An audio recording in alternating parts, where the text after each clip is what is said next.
Hey guys, we are back. We being me and Zach, our special guest. So, I brought this one with me. This is release 60 for Ancient Domains of Mystery. It's been in development since 1994, and updates are still going strong. It is one of the longest in development. Well, actually, I take that back. Second longest in development roguelike, next to NetHack, which just recently got another update. oh my god. That one's been around since '84, I believe. All right, so this is a roguelike, like an actual roguelike game. There's a lot of people that like, especially on Steam. You can go on Steam, and one of the tags that you can search up is called roguelike, but it's actually not Some true controversy rogue. there, yes. Like there is a couple of like more hardcore gamers. More of a roguelite or a roguelike. Yeah. So an official roguelike game has what characteristics? They are traditionally permanent death. Okay. Random level generalization, so it's different every time. Uh-huh. Top-down, tile-based perspective, and turn-based combat. And I know that another big difference, a huge difference, which really separates a lot of roguelite and roguelike games, is for roguelite games, like Binding of Isaac and Risk of Rain. Those games, as you play the game, you unlock new things, and those are kind of like permanent. Like you can get like a permanent upgrade to your character, or you can like unlock new features that will be in future runs. An official roguelike game does not have that. It is purely random. Everything that starts with the game, that's it. So we're going to go ahead and we're going to go here and play the game. I guess press just P? P. Yeah, Yep. I guess it's all text-based. I do have to... all right, so here we go. There is a version on Steam of Okay. this game that has graphics and all kinds of good things. And there's also a free version that you can download. But honestly, I downloaded and started playing this game in about 6 seconds. It runs in your command prompt terminal or on DOSBox. It was just too quick, and I'm just too lazy to deal with graphics. So, All right, well, let's press A to continue. Welcome to the entrance of Ancient Domains of Mystery. You are but one step away from embarking upon a wonderful, terrifying, and exciting journey into dark dungeons, mysterious caves, and dozens of other strange places. all right. So what you're gonna want to do is generate a new character. Okay, so generate a new character. First thing you get is you're born on the month of the Falcon. That's cool. I like falcons. That gives you nobility, hunt, and force of personality. Okay. You're good at surviving the wilderness. You get a +2 to willpower and a +1 to charisma, and you get 1 free talent. So this could be. You're gonna want to do a specific character type. Okay, so S. S, yes. Okay, so I'm going to be a male. Let's see. Human, high elf, dark elf, which is like drow. Gnomes are hardier than elves. They have decent magic as well. Mist elves are like the sneaky elves. There's gray elves, trolls, dwarves.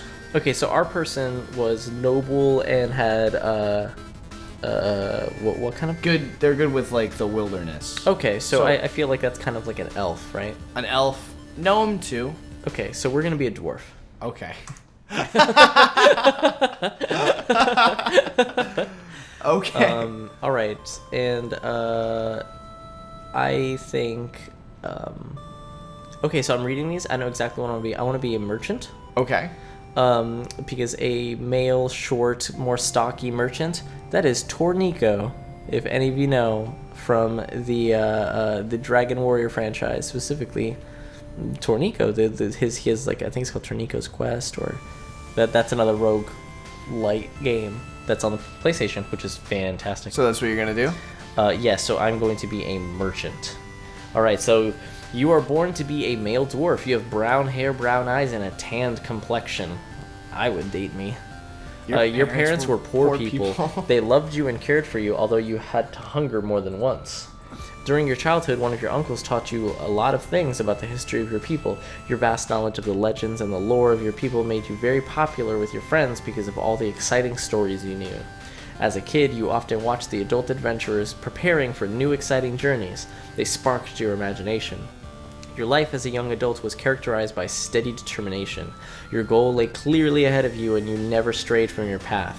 At the age of 64, oh, I guess because they live longer. Yeah. You end your apprenticeship. You are now a fully learned merchant. During your apprenticeship, you specialized on magical scrolls and maps. Oh, that's cool. Shall your attributes be modified randomly or answering questions? We're gonna answer some questions. Yeah, you want to do that? Yeah, I think that would be cool. Okay. Yeah, let's go. Let's get into character here. If you came across an animal that was writhing in agony from a poisoned injury and it looked like it would die anyway, will you A, slay it as an act of mercy, B, agitate it during its final moments, C, walk away, or D, attempt to heal it although odds are grim? My choice is going to be E, the overseer. That's the only answer to every question. The Overseer? What is that? Have you played Fallout? Oh, yeah. In Fallout 3, when you take the goat, the Overseer is like the supreme overlord, he who shelters us from the harsh wasteland and Fallout, he who we would do anything for and owe our very lives to. Oh. Yeah, well, the last question of the goat, because it's the same thing. You get your stats based on the questions, and the very last question is like, who is this person? And every single answer is the Overseer. I think as a dwarf, I would slay it as an act of mercy. All right, there you go.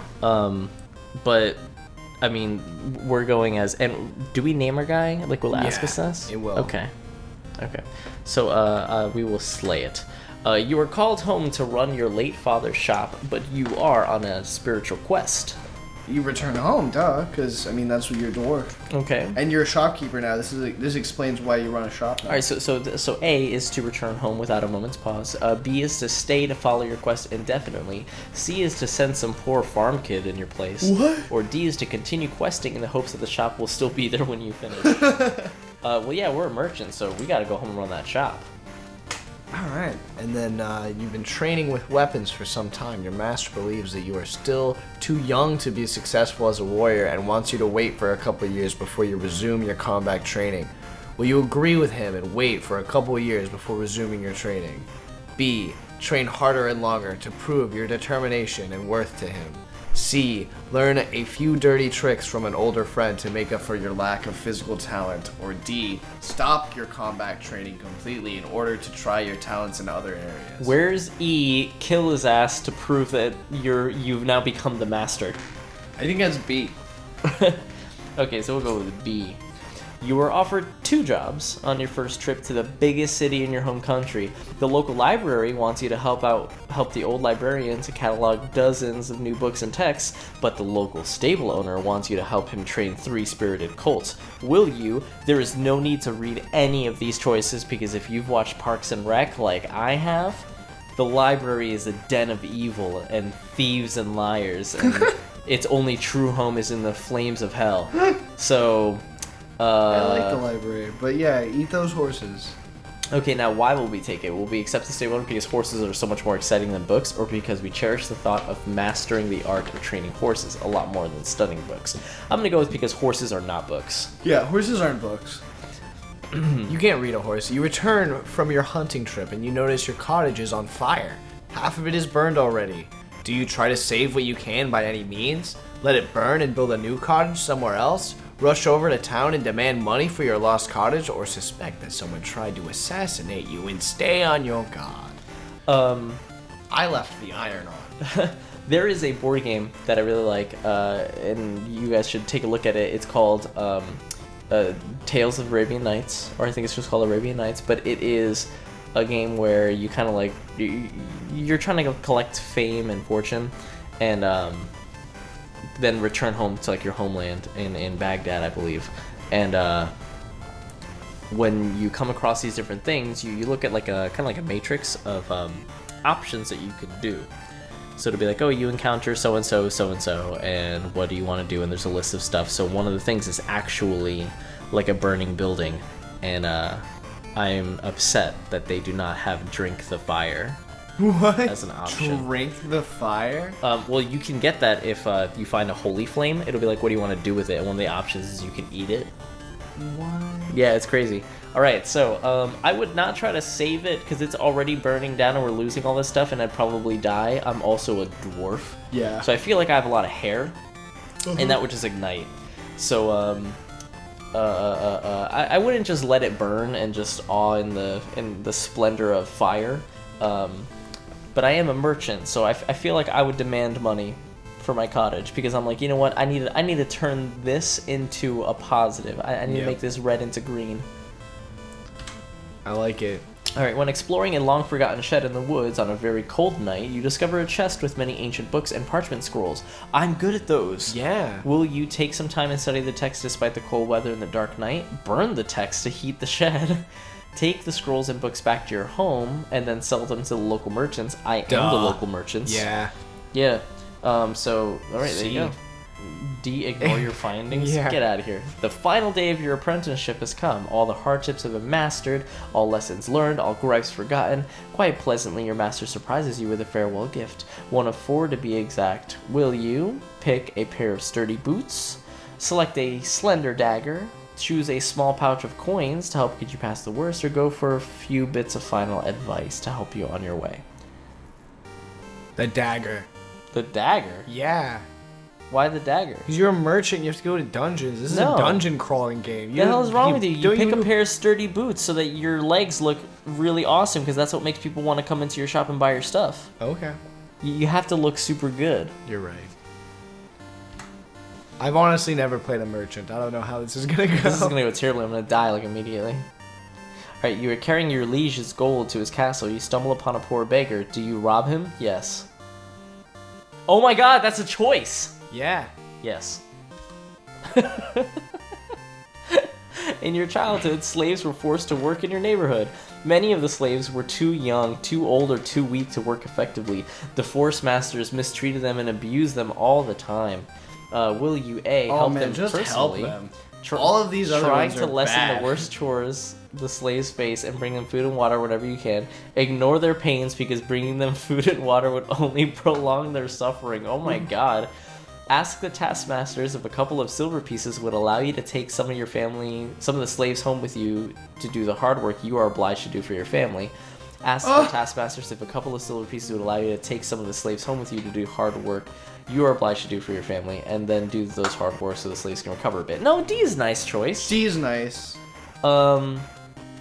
So, if we think about this as a merchant, folks at home, if you run a shop, you have employees, and the employees do the hard chores that you don't want to do. So naturally, I would try to buy some employees. So I'm going to go with C. That's okay. Yeah, that's what an employee is. Yeah, they're just a slave. Yeah. You're not entirely wrong. Our boss is going to watch this and be like, oh, this is how this is. So they're, fired. You are in a nobleman's house as a dinner guest. While waiting in the library for your host, you notice a small old book beautifully covered with gold lacing and ivory carvings. The temptation is strong. Do you pocket the books in hopes of selling it? Yes. Do you read the book? Yes. Do you advise your host that such a valuable should be better guarded? No. Admire the cover, then look around for other stuff like weapons and armors. I'm gonna take that and try to sell it. All right, now time. All right, for so your I get talents. a talents, affinity with boomerangs and There's more if you skugari, press plus to go page down. Weapons, and wait, what? Plus oh, is plus. page down. Plus. Okay. Good learner. Good looks. Done. Good looks. Absolutely good Go looks. take aggressive too. Aggressive. +1 to hit and melee. Okay. I'm good look, but I'm a dwarf, so I kind of got that, like, I got that moxie to me. All right, Charming? well, we're already good looking. All right. That's what we ride. We ride on our looks. Yeah, we don't want to be too, we don't want to be too much. we did steal from a beggar. We did do that. So stealthy? And a miser, I tend to find more gold. That's not bad. All right, done. What is your name? We need a kick-ass name for a dwarven merchant who kicks ass and just focuses on his money. Dobo. Dobo. Done. Perfect. It's just Dobo? Perfect. Yeah, it's perfect. Just Dobo. Okay. Right. So A welcome to the world of ancient domains of mystery. Go ahead and use your All right, now actually number. before Oh yeah. before we go, we actually we'll pick this up next time. This first episode will be us and really riding along in the adventures of life in Dobo and his youth, and then we're gonna come back in the next episode and see what adult ready Gimli ass Dobo has to offer. Get ready for part 2. See you guys. Have a day.